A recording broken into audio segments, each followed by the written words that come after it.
Labdien! Šodien es gribu jums pastāstīt par vienu servisu, kurš ļoti noderēs jūsu SEO optimizācijā. Tātad servis saucas seip.ru. Nevajag baidīties, ka te ir viss krievu valoda. Te viss ļoti vienkārši viss. Un es jums parādīšu arī, kā pieregistrēties un arī kā lietot to servisu savas mājaslapas optimizācijā. Tātad reģistrācija ir ļoti vienkārša. Dažkārt viņam notiek arī tā, ka kaut kādas kļūdas, tad vienkārši jāatjauno to lapu, un tad jau parādās tā forma, kur var reģistrēties. Tad te viņš piedāvā vairākus variantus, kā jūs to sistēmu lietosiet. Var vienkārši pagaidām iedzīksēt visus, jo nevar zināt, kā jūs to tālāk lietosiet. Un beigas te vienkārši jāievada kodiņš no bildes. Nospiežam tālāk. Nospiežam, ka jūs esat fiziska persona. Šeit, ka neesat Krievijas Respublikas.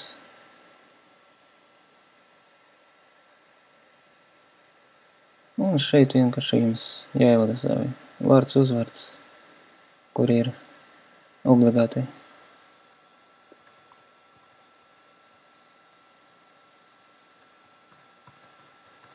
Ievadīšu savus. Tālāk. Šeit mums jāizveido logins.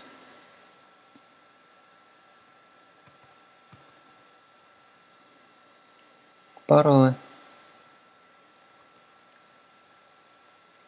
Vēlreiz parole.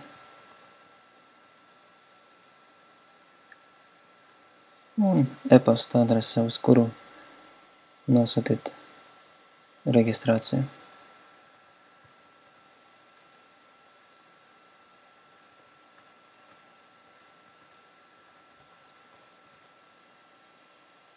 Tālāk.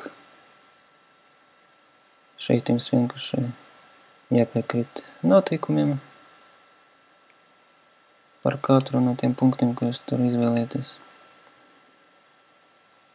Un viss, reģistrācija ir pabeigta, un jāgaida instrukciju uz savu e-pastu. Tad es jau apstiprināju reģistrāciju savu un varu tagad ielogoties ar savu loginu, kuru es ievadīju, un paroli. Tad tā izskatās galvenā lapa. Šeit mums ir dažas sadaļas. Pašlaik mēs apskatīsim tikai vienu sadaļu, kur ir veltīta SEO optimizācija. Viņi saucas Wizard, un šeit jūs izveidojat visus savus projektus. Tātad katrai lapai jūs izveidojat vienu projektu. Te var izmantot divas pogas, kā izveidot projektu pašam vai izmantot palīgu. Es parasti izmantoju šo pogu, kur es pats varu ievadīt visu informāciju. Tātad šeit mums vienkārši jāievada nosaukums jūsu lapai un kā tas projekts sauksies, lai pēc tam to atšķirt. Es šajā piemērā parādīšu uz savas lapas.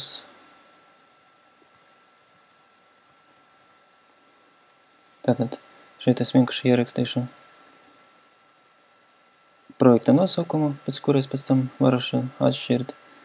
Šeit man jāieraksta savas lapas adresi. Tad šeit reģions būs jāraksta ar krievu valodu. Latvija, ja jūs izmantojat Latviju. Tad šeit mums ir divi varianti, kā mēs varam skatīties Yandex meklētājā un Google meklētājā savas lapas rezultātus. Tā kā man Yandex pašlaik nav interesants, es to atslēgšu, bet Google man būs interesanti apskatīt, vai es esmu top 10 vai neesmu. Tad šeit var pieslēgt vēl skaitītāju, ja jums ir Google Analytics pieslēgts. Šeit var atčeksēt, kā nepirkt jau nopirktus linkus.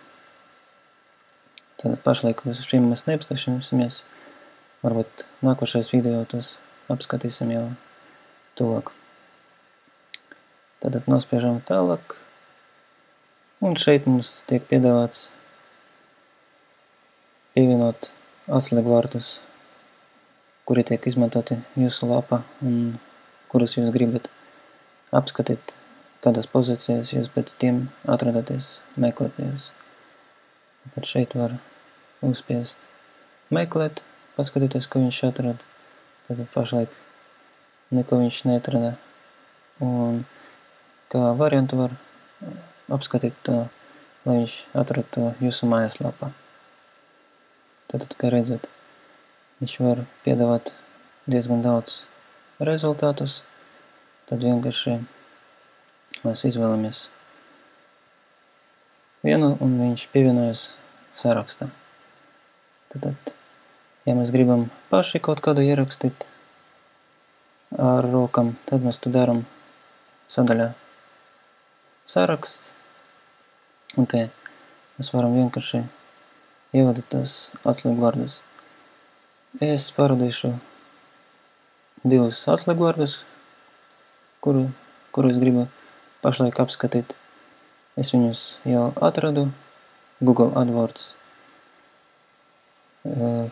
tūlā. Tātad viens atslēgvārds man būs šis, kurš man interesē, kāda pozīcija man pašlaik ir mana lapā. Tad šeit es viņu pievienošu. Tātad otrais man būs šis, kurš man interesē. Šeit, protams, var vienkārši izveidot sarakstu, un visi tiek pievienoti ar vienu pogas nospiešanu. Šo es pašlaik atslēgšu, man viņš nav interesants. Tā kā es apskatīšu tikai 2 atslēgvārdus un parodīšu, kā tas attēlojas jau kopējā bildē. Tad nospiežam tālāk. Un kas notiek, viņš izrīcina to, cik maksas šo 2 atslēgvārdu virzīšana Google topā. Tad man stāvēja tur, ka es gribu iekļūt top 10, un kamēr es neiekļušu, tad viņš pirks tos linkus no dažādām lapām ar dažādiem parametriem. Tā kā tādā veidā es savu lapu virzīšu top 10. Tad, kad viņš to izrīcināja, kā redzat, summa ir 42 rubļi, tas ir par mēnesi. Par 2 atslēgvārdiem. Tā kā šeit jūs arī varat redzēt to budžetu, kur jums vajadzēs jūsu lapas atslēgvārdu virzīšanai. Tātad, kad viņš jau izricināja, tad vienkārši nospiežam izveidot projektu. Kā redzams, mums nav nekāda nauda šajā sistēmā. Balansi mums ir 0. Tad viņš arī parāda kļūdas, ka nepietiek līdzekļi un netiks virzīts. Tas pašlaik mums neinteresē, jo mums interesē pašlaik tikai apskatīt, kādas pozīcijas mūsu atslēgvārdi ir. Un, lai mums tās kļūdas neparādītas, mēs varam vienkārši apstādināt linku pirkšanu.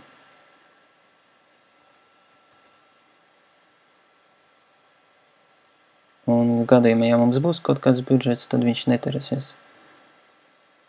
Tātad pozīcijas mums parādīsies zem atslēgvārdiem Yandex un Google. Pašlaik viņš vēl aprēķina, un tāpēc te tiek parādīta jautājuma zīme.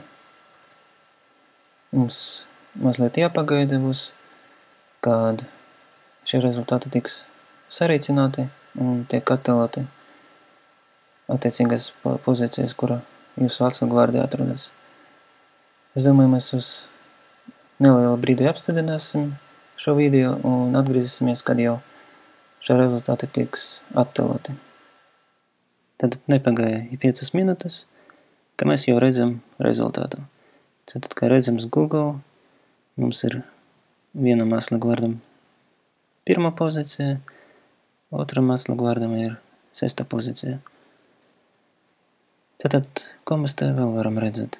Nospiežot uz ciparu, mums uzreiz parādās rezultāts.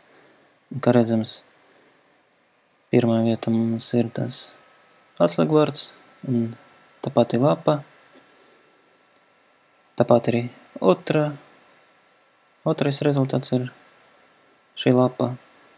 Un arī video ir pirmajā lapā. Tad šis atslēgvārds ir ļoti labas pozīcijas. Un vēl kā plus ir arī bildes atrodamas pēc šī atslēgvārda. Tad, piemēram, ja mēs attēlus paņemsim, tad arī redzams, ka pirmās bildes ir manas mājas lapas un tā konkrēta atslēgvārda rezultāts. Tātad vēl te būs interesanti skatīties statistiku pēc kaut kāda laika. Tātad šeit būs interesanta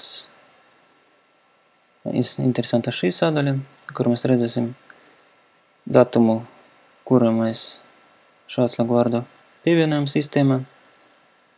Un ik pa laikam mēs redzēsim, kā mainījās mūsu pozīcijas meklēšanas rezultātā. Kā redzams, mums pašlaik ir 1. vieta, un pēc tam pēc kāda laika mēs varēsim sekot līdzi.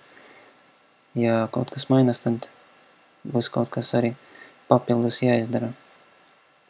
Tātad, kā redzēt, šis rīks būs ļoti noderīgs, ja jūs gribat sekot savas mājas lapas rezultātiem un skatīties, kādus atslēgvārdus jums pašlaik jāvirza, kuri jau ir topā. Un ar šo rīku arī varēs to gan automātiski, gan manuāli darīt. Un kā šeit redzams, ja mēs nebūtu pirmās tas pozīcijas top 10, tad mēs varētu papildināt mūsu balansu un palaist konkrētu atslēgvārdu uz linku pirkšanu. Līdz ar to mēs arī virzītos pozīcijas un nokļūtu top 10. Protams, šis nav vienīgais šāda veida rīks, un var atrast arī citus, bet man šis kaut kā iepatikas un jau te iepraktizējos un daudz ko jau zinu. Tā kā pievienot savas mājas lapas un skatieties, kādas rezultātus pašlaik jums atgriež. Un tālāk jau skatieties, vai jūs gribat to virzīt meklēšanas rezultātus vai negribat, un līdz ar to varēsiet jau kontrolēt savas lapas apmeklēšanu. Es domāju, ka šodien ar šo mēs arī pabeigsim, un ja būs kaut kādi jautājumi, tad droši rakstiet, un tad mēs jau nākošais video skatīsimies kaut ko daudz plašāk, kā pirkt linkus un kā tas ietekmē rezultātos. Uz redzēšanos!